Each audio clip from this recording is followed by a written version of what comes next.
Oui.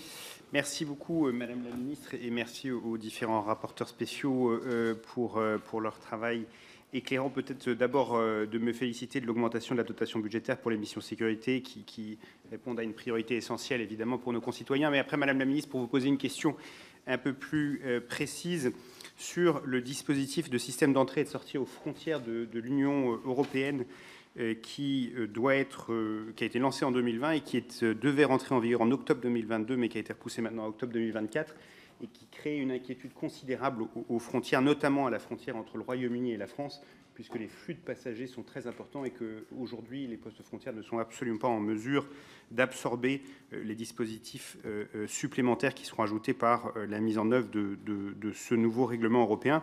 Donc, premièrement, est-ce que cette mise en œuvre est toujours fixée à octobre 2024 ou est-ce que vous envisagez de la repousser?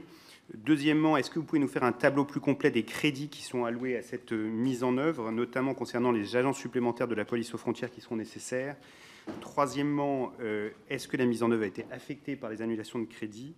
Et quatrièmement, est-ce qu'il y a des financements de l'Union européenne qui viennent aider la mise en œuvre de ce dispositif à cette frontière qui est tout à fait particulière par la densité du trafic entre l'Union européenne et un pays tiers? Merci. Madame la Ministre. Merci, Monsieur le Président, Monsieur le député. Donc, ce système entrée-sortie consiste en un renforcement des vérifications aux frontières de l'Union européenne. Dès son entrée en service, les ressortissants de pays tiers qui se rentrent dans l'espace Schengen en court séjour devront systématiquement enregistrer leur biométrie faciale et digitale lors de leur passage à la frontière. Ce système est issu d'un règlement européen adopté en 2017, fortement soutenu par la France. Il permettra de mieux lutter contre l'immigration irrégulière en ayant une meilleure connaissance de la population étrangère présente sur notre sol. La date de mise en œuvre, après plusieurs reports successifs pour raisons techniques, je peux vous confirmer que la date de mise en œuvre est toujours fixée à l'automne, sans toutefois que le jour exact ne soit définitivement arrêté. Ensuite,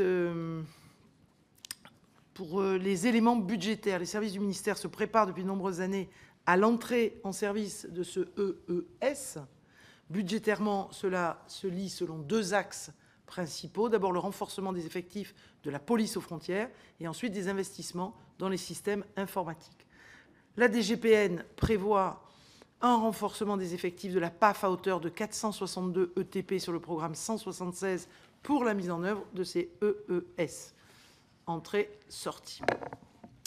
Voilà, la DTNUM, pour sa part, investit dans des kiosques de préenregistrement. Le MIOM finance l'investissement, c'est 28 millions d'euros depuis 2020, dont 8 millions d'AE en 2023 sur le P176, qui sont les gestionnaires d'infrastructures, Aéroports de Paris et Eurostar, qui en payent le fonctionnement. Les fonds européens financeront ces investissements technologiques à hauteur de 75%.